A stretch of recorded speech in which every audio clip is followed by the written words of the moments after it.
Welcome to red TV. నేను మీ తేజ. ప్రస్తుతం మనతో పాటు సీనియర్ జర్నలిస్ట్ దాము బాలాజీ గారు ఉన్నారు. నమస్తే సార్. నమస్తే. సో కరోనా రోజు రోజుకి చాలా తీవ్రంగా మారుతుంది. కొంతమంది ప్రాణాలను కూడా తీసేసుకుంటుంది. అయితే దేశవ్యాప్తంగా చూసుకుంటే దాదాపు 10,000కు పైగా కేసులు ఉన్నాయి. అందులో 3,000 మంది మరణించారంటూ కూడా చెప్తున్నారు. అసలేంటి ఈ కరోనాకు సంబంధించి వేరియంట్ ఏంటి, దీని లక్షణాలు ఏంటి ఇప్పుడు ప్రజెంట్, దీని పట్ల ఎట్లాంటి జాగ్రత్తలు తీసుకోవాలంటే? ఇండియాలో కరోనా కేసులు ఆందోళనకరంగా పెరుగుతున్నాయి. నిన్న ఈవినింగ్కి అఫీషియల్గా అనౌన్స్ చేసింది 3,395 కేసులు. సో కానీ అనఫీషియల్గా ఒక 10,000 కేసుల పైనే ఉంటాయని చెప్తున్నారు. ఎందుకంటే మనకి డేటా యూనిఫికేషన్లో ప్రాబ్లం ఉంది. ప్రైవేట్ డేటా గవర్నమెంట్కి అందడం లేదు. ఓన్లీ గవర్నమెంట్ హాస్పిటల్లో, గవర్నమెంట్ హెల్త్ కేర్లలో వస్తున్న డేటా మాత్రమే తీసుకుంటున్నారు. ప్రైవేట్లు ఎక్కడో చేసుకుంటారు, ఆ ప్రైవేట్ వాడు డైలీ ఇవ్వడు. అంటే యూనిఫైడ్ డేటా సిస్టమ్ అనేది పర్ఫెక్ట్గా లేదు ఇండియాలో. So that is one problem.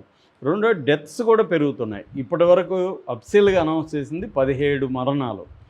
అవి కాకుండా వందల సంఖ్యలోనే చనిపోతున్నారు అన్న వార్తలు కూడా ఆందోళనకరంగా ఉన్నాయి. ఎందుకంటే అవన్నీ కూడా డెత్లు కూడా నమోదు అవ్వట్లేదు డేటాలకి. అంటే ఎవరు చెప్పట్లేదు చనిపోతున్నప్పుడు. ముఖ్యంగా ఎక్కువగా ఏజ్డ్ వాళ్ళు చనిపోతున్నారని చెప్తున్నారు. మనకి రాష్ట్రాల వారీగా డేటా తీసుకుంటే ఫస్ట్ కేరళలో ఉంది. మనకు అప్పుడు కూడా కరోనా 2021లో సెకండ్ వేవ్లో కూడా ఎక్కువ కేరళలోనే చనిపోయారు. కేరళలోని నెంబర్ ఆఫ్ కేసులు కూడా ఎక్కువ వచ్చాయి. మళ్ళీ అగైన్ ఇప్పుడు కేరళలో నిన్నటికి 1,147 కేసులు కేరళలో బయటకు వచ్చాయి. తర్వాత నెక్స్ట్ వచ్చి మహారాష్ట్ర 424 కేసులు, ఢిల్లీ 294 కేసులు, తర్వాత గుజరాత్ 223 కేసులు, వెస్ట్ బెంగాల్ 205, తమిళనాడు 185, కర్ణాటక 148, ఉత్తరప్రదేశ్ 117, ఆంధ్రప్రదేశ్ 17, తెలంగాణ 3. అంటే ఇక్కడ ఆంధ్రప్రదేశ్ కానీ తెలంగాణలోని తగినంతగా టెస్టులు చేయలేదన్న విమర్శలు వస్తున్నాయి. అందుకనే తక్కువ ఉన్నాయి, నిజానికి ఎక్కువ కేసులు ఉన్నాయి. టెస్ట్ అనేది ఎక్కువ చేయట్లేదు. కేరళ, మహారాష్ట్ర ఇక్కడంతా టెస్టులు ఎక్కువ చేస్తున్నారు కాబట్టి కేసులు ఎక్కువ ఉన్నాయి. మిగతా రాష్ట్రాల్లో కూడా టెస్టులు ఆ స్థాయిలో చేస్తే కేసులు ఇంకా ఎక్కువ ఉంటాయి, 10,000కు పైనే ఉంటాయి అనేది ఒక అంచనా. సో ఇది మన దేశమే కాకుండా ఏషియాలోనే ఈ కేసులు బాగా పెరిగినాయి. సింగపూర్లో దాదాపు 20,000 పైన కేసులు వచ్చాయి. ఇక థాయిలాండ్లో అయితే నిన్నటికి 108,000 కేసులు బయటకు వచ్చాయి. నిన్న థాయిలాండ్లో. ఫిలిప్పైన్స్లో కూడా దాదాపు 1,00,000 పైన కేసులు ఉన్నాయి. అట్లాగే హాంకాంగ్లో కూడా 6,000 కేసులు ఉన్నాయి. చైనాలో 1,000 కేసులు ఉన్నాయి కానీ వాళ్ళు బయట పెట్టట్లే. ఎప్పట్లాగే చైనాలో ఏంటంటే మిగతా దేశాల్లో ఇంటర్నేషనల్ మీడియాని అలో చేస్తారు. చైనాలో వాళ్ళు ఏం చెప్తే అది ఇంటర్నేషనల్ మీడియా వినాలి కాబట్టి వాళ్ళు చెప్పట్లేదు. ఏదేమైనా ఏషియన్ కంట్రీస్లో ఈ కరోనా వైరస్ అనేది మళ్ళీ ఒక్కసారిగా విజృంభిస్తూ ఉంది. సో ఇండియా అసలు ఓవరాల్గా పాజిటివిటీ రేట్ అంటారు. అంటే ఎంతమందికి టెస్ట్ చేస్తే ఎంతమందికి వచ్చింది అనే పాజిటివిటీ రేటు మొన్నటి వరకు 6% ఉంటే ఇవాళ 11%కి పెరిగింది. మొన్నటి వరకు అంటే మే 19th మన ఇండియాలో ఉన్న కేసులు 257, 19న 31కి వచ్చేసరికి 3,395. అంటే దాదాపు 10 రోజుల్లోనే 2,000 పైన కేసులు పెరిగిపోయినాయి. సో ఈ రోజుకి 2-3 వేల కేసులు వస్తున్నాయి యాక్చువల్గా, కానీ అది అకౌంట్లోకి రావట్లేదు అనేది చాలామంది చెప్తున్నారు హెల్త్ ఎక్స్పర్ట్లు.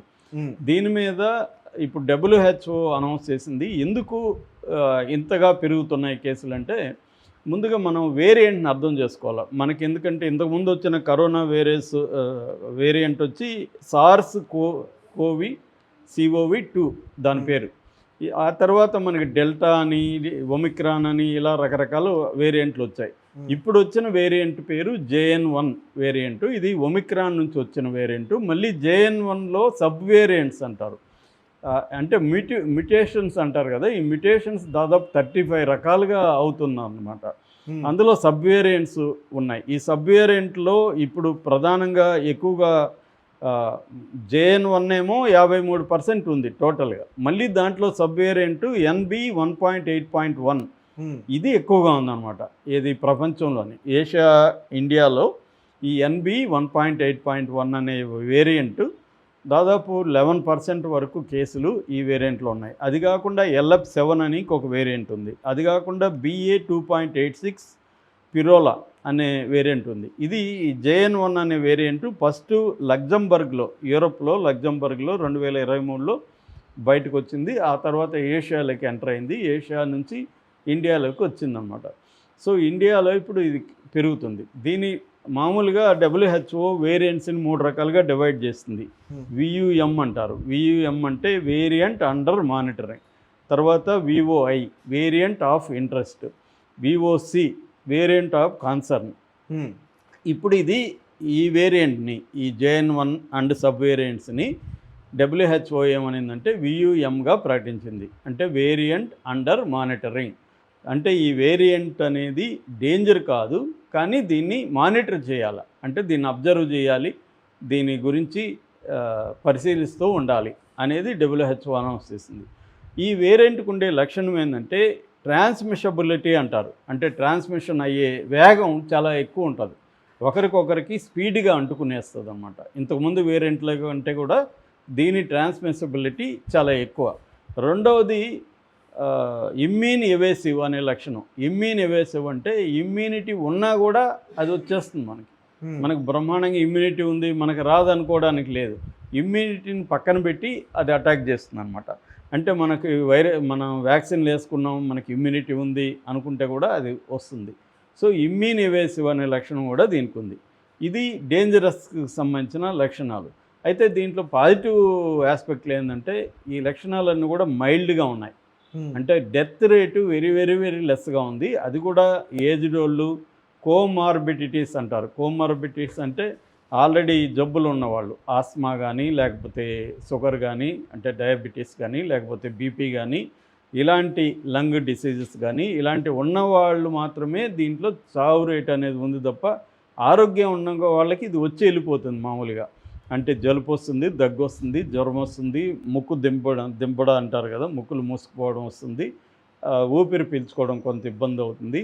ఈ లక్షణాలు ఉన్నాయి. కానీ ఇవన్నీ మామూలు జ్వరం, ఫ్లూ జలుబు, చలి జ్వరం వచ్చినప్పుడు ఎలా ఉంటాయో అలాగే వచ్చి వెళ్ళిపోతుంది తప్ప డేంజర్ అయితే కాదు అనేది చెప్తున్నారు. కాకపోతే ఏంటంటే మన గత అనుభవంలో ఇట్లాగే చెప్పారు, అప్పుడు కూడా డేంజర్ కాదు ఏమి కాదన్నారు. సెకండ్ వేవ్ వచ్చి కొంపలు ముంచింది.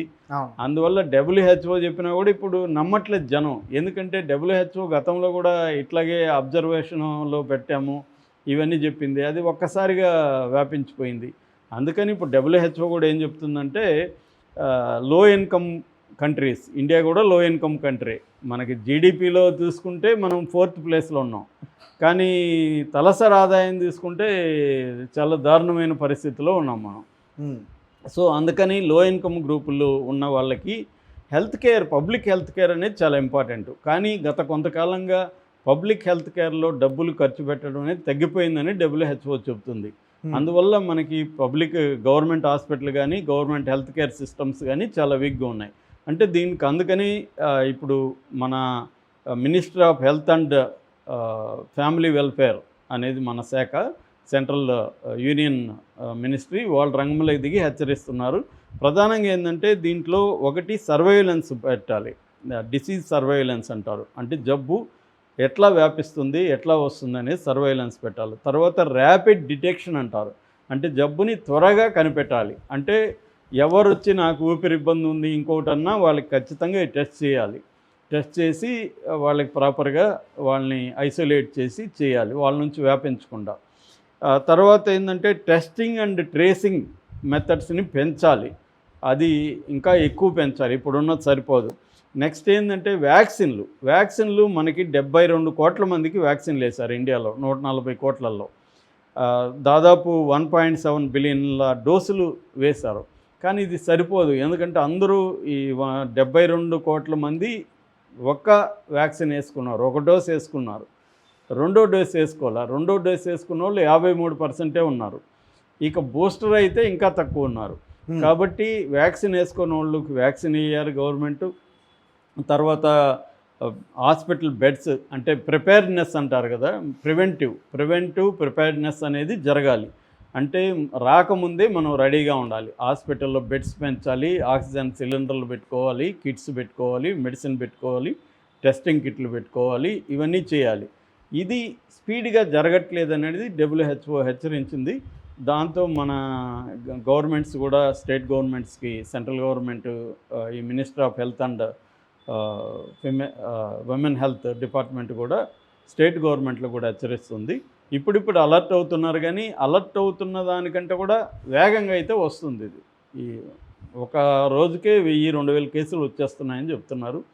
అందుకని మనుషులు కూడా మనం జాగ్రత్తగా ఉండాలి. వ్యక్తులుగా మనం గుంపుల్లోకి అవసరమైతేనే కానీ వెళ్ళాలి. వెళ్ళినప్పుడు మాస్క్ కంపల్సరీగా వేసుకోవాలి. తర్వాత హైజీనిక్గా ఉండాలి. మనకి ఏ రకమైన చిన్న సిమ్టమ్స్ కలిగినా ఇమీడియట్గా వెళ్ళి టెస్ట్ చేసుకోవాలి. తర్వాత మామూలు మనకు తెలిసిందే చేతులు క్లీన్గా కడుక్కోవడం, ఇవన్నీ మనకి ఈ ప్రోటోకాల్ అందరికి తెలుసు, కాకపోతే నెగ్లెక్ట్ చేస్తున్నాం. మనకి ఇప్పుడు ఏం కాదులే, నార్మల్. నెగ్లిజెన్స్ కాకుండా జనాల్లో ఒక రకమైన భయం కూడా ఉందనిపిస్తుంది. అంటే ఇంతకుముందు వ్యాక్సిన్ వేసుకున్న వాళ్ళకి కొంతమందికి హార్ట్ స్ట్రోక్ వచ్చి చనిపోయారండి, చిన్నపిల్లల నుంచి పెద్ద పిల్లల వరకు.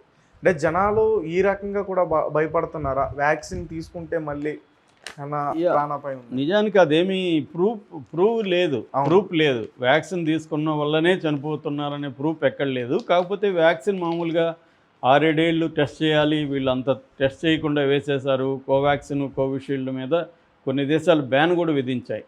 సో అందుకని మన వ్యాక్సిన్ కరెక్ట్ కాదు, అది సైడ్ ఎఫెక్ట్లు ఎట్లా ఉంటుందో తెలియదని భయాందోళన అయితే ఉన్నాయి ఖచ్చితంగా. అయితే ఇప్పుడున్న ఈ వేరియంట్ ఏదైతే ఉందో JN.1 వేరియంట్ మీద భయపడాల్సిన అవసరం లేదనేది WHO చెప్తుంది. భయపడాల్సిన పని లేదు, జాగ్రత్తలు తీసుకోవాలి. జాగ్రత్త వేరు, భయం వేరు. జాగ్రత్తలో భయం ఉండకూడదు. భయం అంటే ప్యానిక్, భయం